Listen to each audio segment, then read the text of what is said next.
Introduction: The Struggling Artist.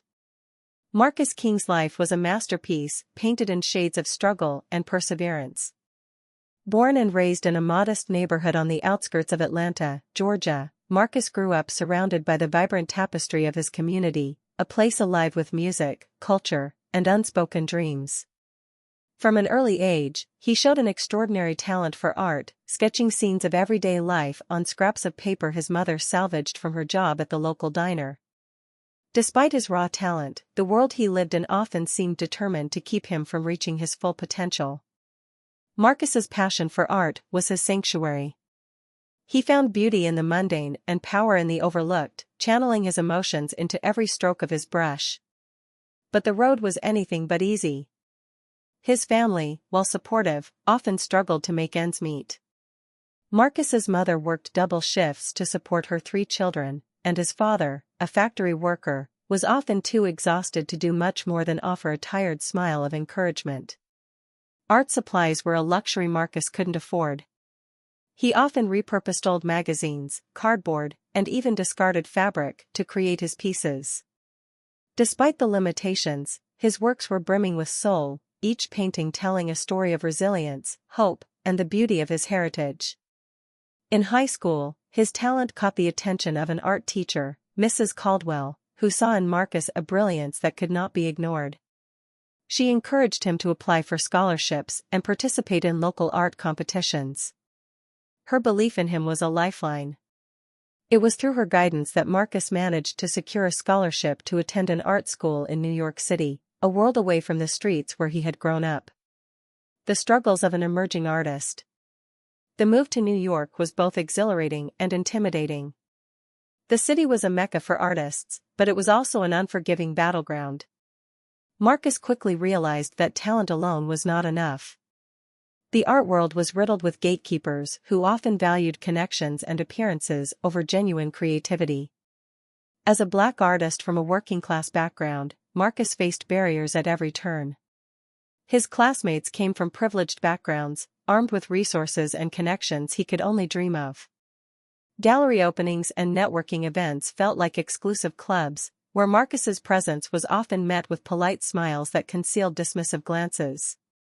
He worked odd jobs to pay rent, spending his nights painting in a cramped studio apartment he could barely afford.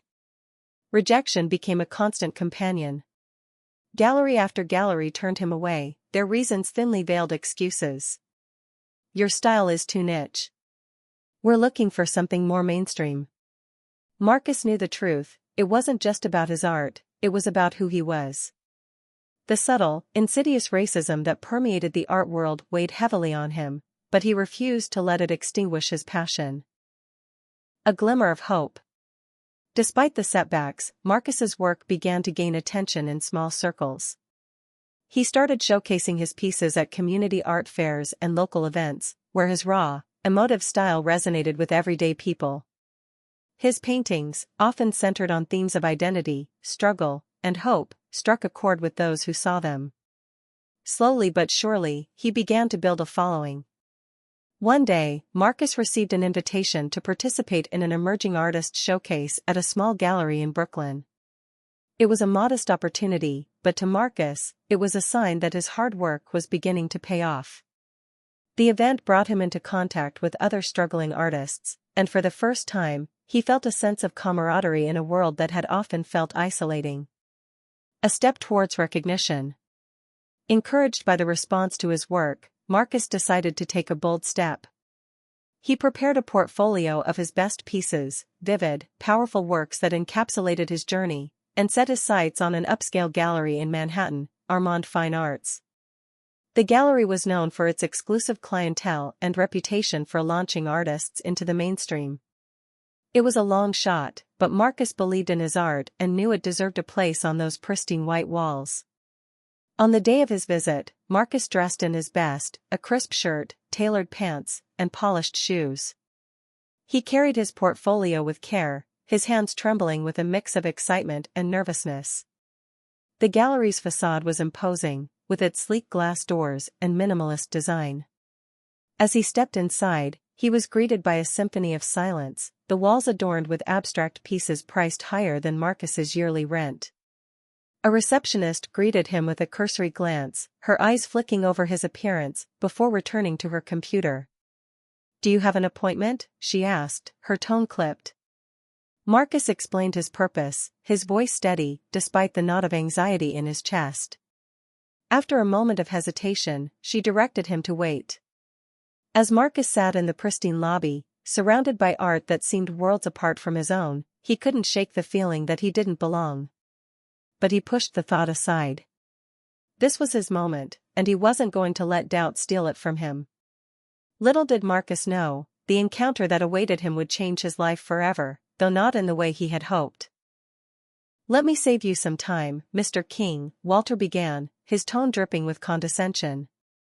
"Your work is interesting, I'll give you that. But it's not the kind of thing we showcase here." Marcus felt his heart sink, but forced himself to stay composed. "May I ask why?" he said, his voice steady. Walter gave a short, humorless laugh. "It's unrefined. Too raw. It doesn't fit the aesthetic of this gallery. Our clientele," he paused, as if searching for the right words, then leaned forward, "expects sophistication. Your pieces are colorful, certainly, but they're chaotic. They lack the polish of a true professional." The words hit Marcus like a punch, but Walter wasn't finished. "And let's be honest," Walter continued, his voice dropping to a patronizing whisper, "this market isn't exactly clamoring for another unknown artist trying to tell some sob story through paint. People want innovation, not nostalgia." Marcus's hands clenched at his sides. He knew what Walter was implying, but couldn't believe the man was saying it so blatantly. "My work tells stories that matter," Marcus said firmly. "It resonates with people." Walter smirked, leaning back in his chair. "Maybe it resonates in the Bronx or Brooklyn, but here? This is Manhattan, Mr. King. If you want to appeal to serious collectors, you'll need to learn the rules of this game." And frankly, he trailed off, gesturing vaguely at Marcus's portfolio. "You're just not ready." The final blow. The humiliation didn't stop there. As Marcus stood frozen, Walter leaned in for the final blow. "Let me give you some advice," Walter said, his tone mockingly paternal. "Art isn't just about talent. It's about pedigree, connections, and knowing how to sell yourself. You can't just walk in off the street and expect to be taken seriously. Maybe try the smaller galleries, ones that cater to emerging artists like yourself." Marcus felt his face flush with anger and shame. The air in the room seemed to grow heavier, pressing down on him. But he refused to let Walter see how much his words hurt. "Thank you for your time," Marcus said, his voice calm but firm. He picked up his portfolio and turned to leave. As he walked toward the door, Walter called after him, his voice light and dismissive. "Good luck out there. You'll need it." A renewed determination. Marcus stepped back into the cold Manhattan air, his heart pounding with a mix of rage and humiliation. He clutched his portfolio tightly, his fingers trembling. The vibrant city around him seemed suddenly muted, the sounds of traffic and conversation fading into a dull roar. He sat on a bench outside the gallery, staring at his portfolio. For a brief moment, doubt crept in. Maybe Walter was right. Maybe he wasn't ready. Maybe his work wasn't good enough. But then he thought about everything he had overcome to get to this point, the nights spent painting in his cramped apartment, the sacrifices his family had made, and the people who believed in him. Walter's words were cruel, but they ignited a fire in Marcus. He realized he didn't need Walter's validation or the approval of an elitist gallery to prove his worth. His art was his truth, and it deserved to be seen by the world, not hidden behind glass walls, guarded by gatekeepers like Walter Armand. "I'll show them," Marcus muttered under his breath, his resolve hardening.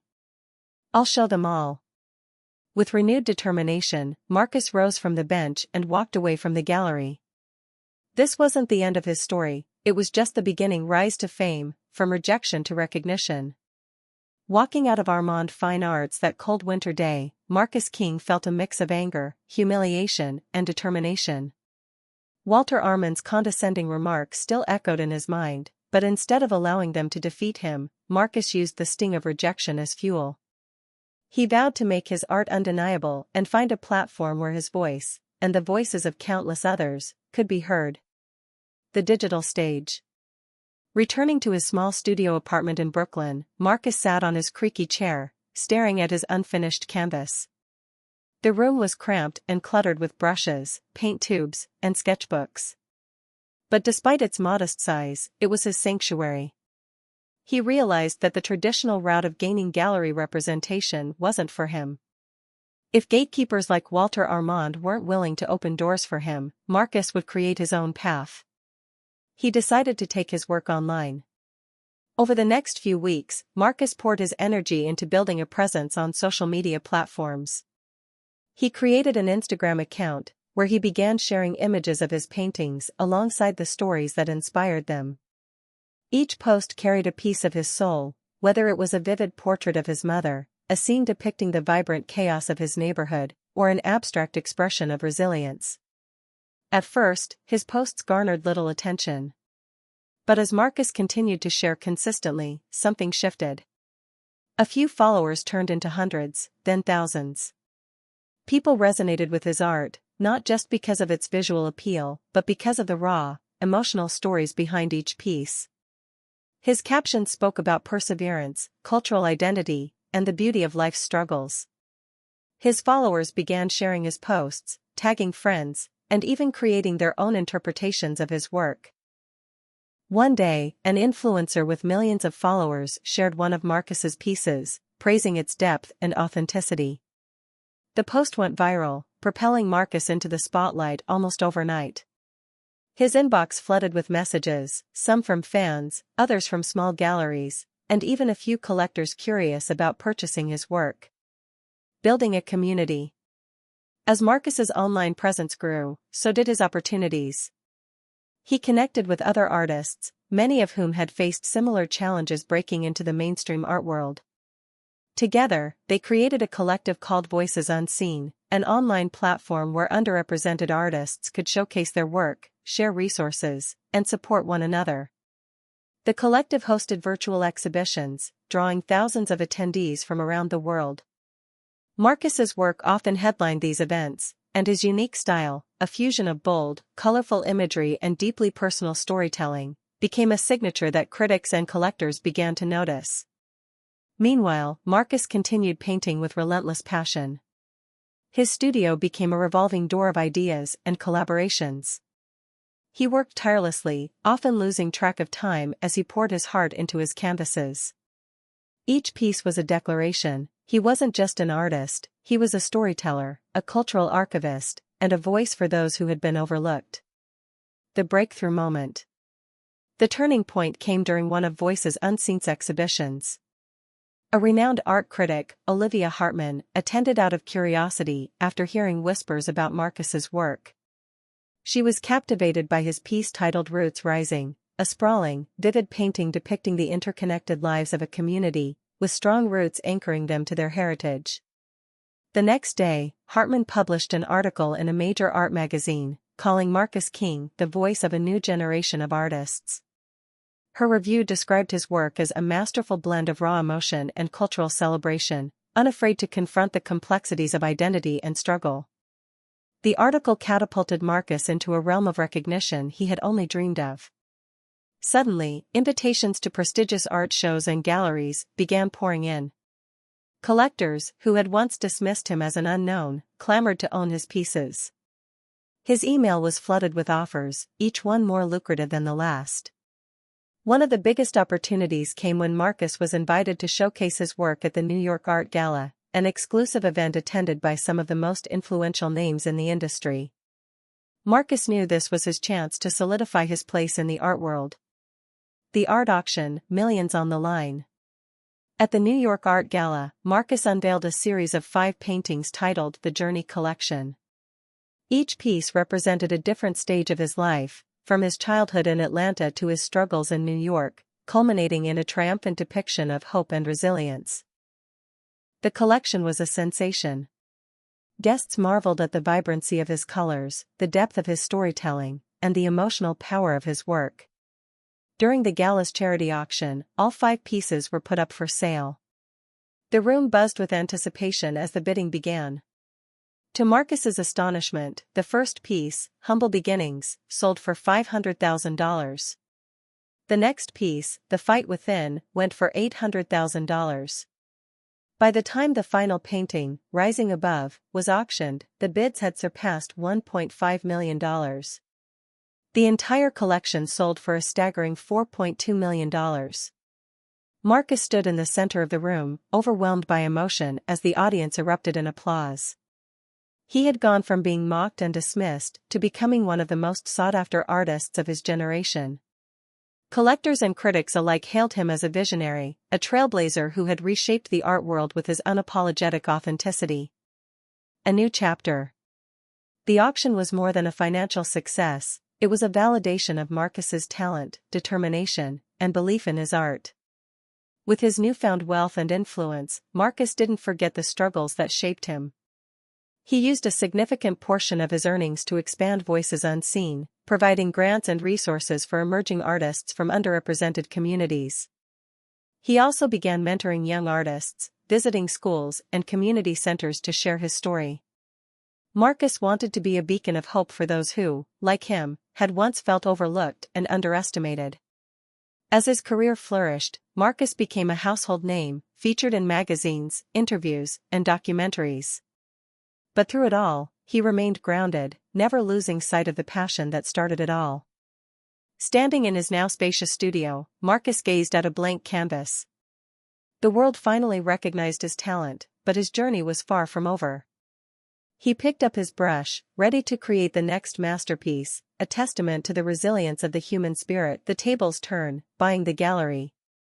Marcus King sat in the back seat of his sleek black town car, gazing out at the Manhattan skyline as the driver wove through the bustling streets.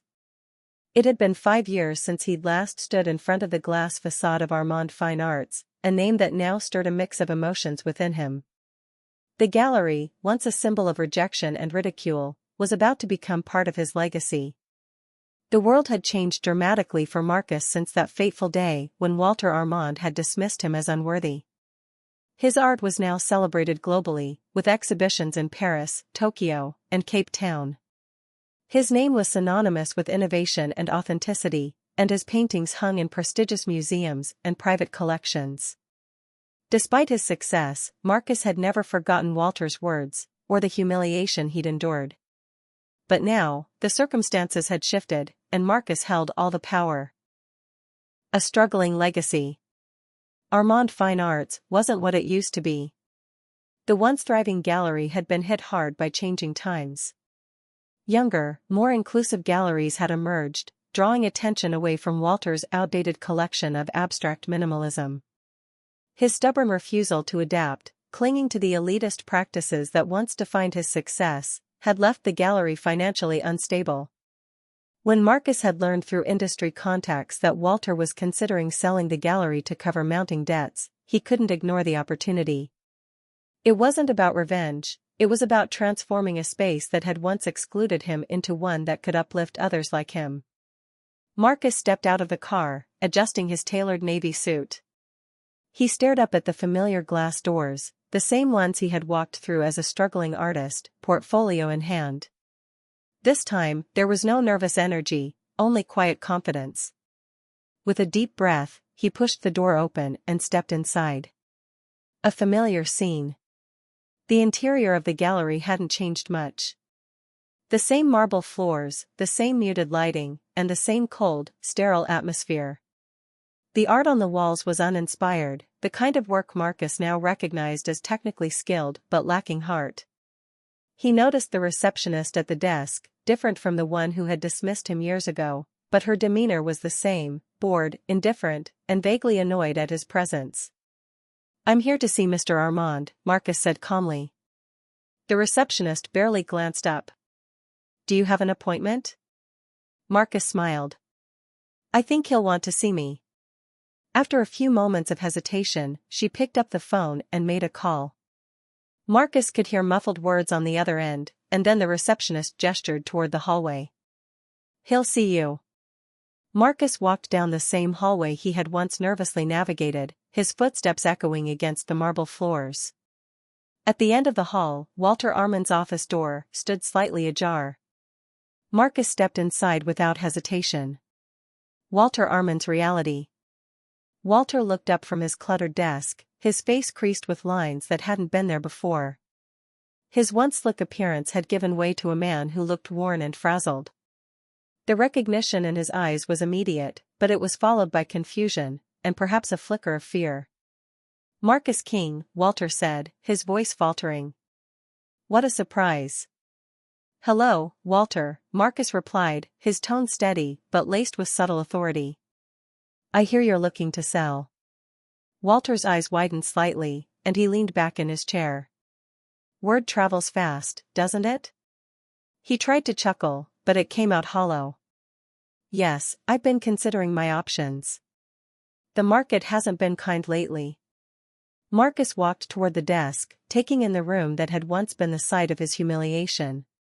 He noticed the stacks of bills and paperwork scattered across the desk, clear evidence of Walter's financial troubles. "I know the market's changed," Marcus said, his voice calm but pointed. "Galleries that refuse to adapt often struggle. Inclusivity and diversity are no longer trends, they're the future." Walter shifted uncomfortably in his chair. "Well, it's not as simple as that," he began, but Marcus cut him off with a slight wave of his hand. "Spare me the excuses, Walter," Marcus said firmly. "I'm not here to debate your business practices. I'm here to make you an offer." "The deal." Walter blinked, caught off guard. "An offer?" "Yes," Marcus replied. "I want to buy this gallery. And before you ask why, let me remind you that this space isn't what it used to be. Your reputation is fading, your clientele is moving on, and your debt is piling up. I'm offering you a way out." Walter hesitated, clearly torn between pride and desperation. "This gallery is my life's work," he said finally. "I built it from the ground up. And now it's sinking," Marcus countered. "But it doesn't have to.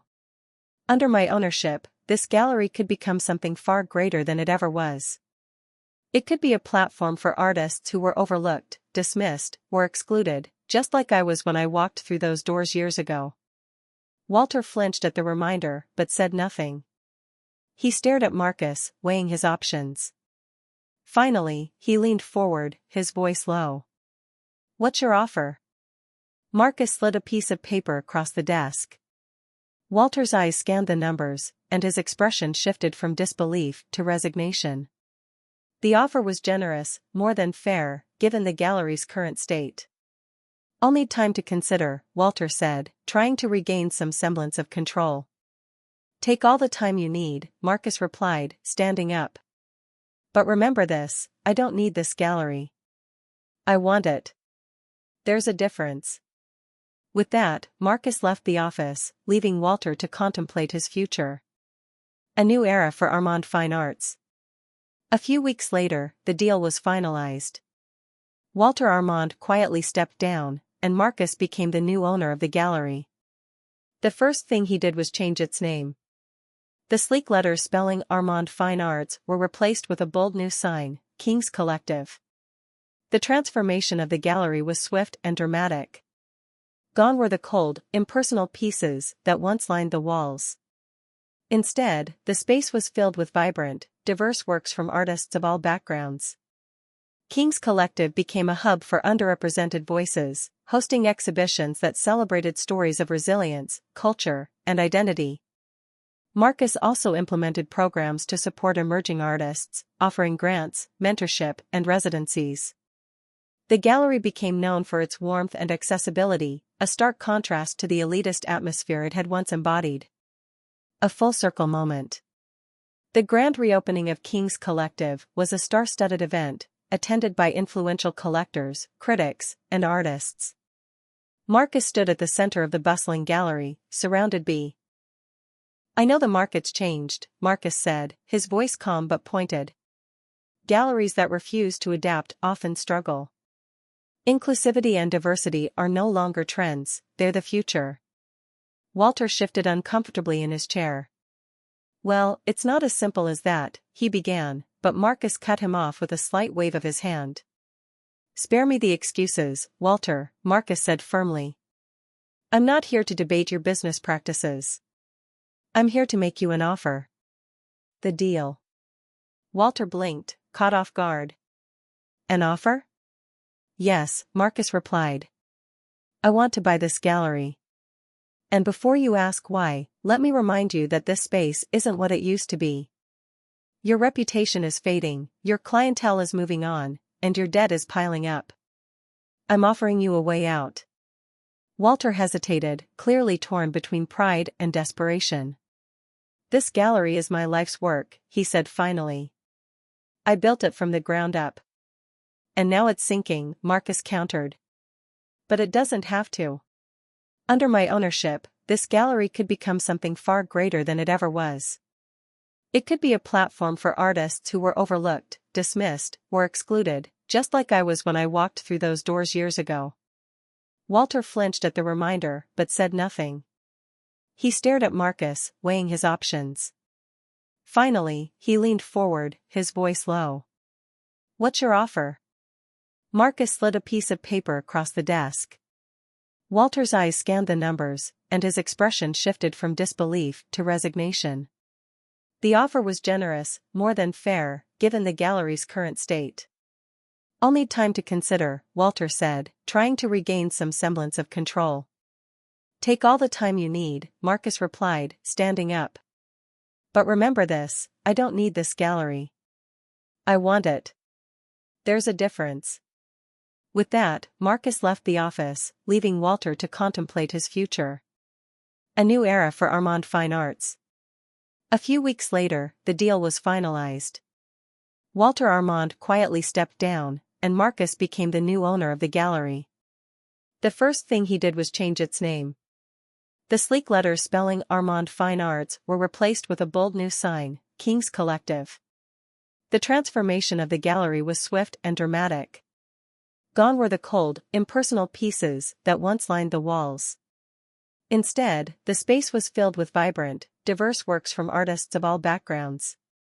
King's Collective became a hub for underrepresented voices, hosting exhibitions that celebrated stories of resilience, culture, and identity. Marcus also implemented programs to support emerging artists, offering grants, mentorship, and residencies. The gallery became known for its warmth and accessibility, a stark contrast to the elitist atmosphere it had once embodied.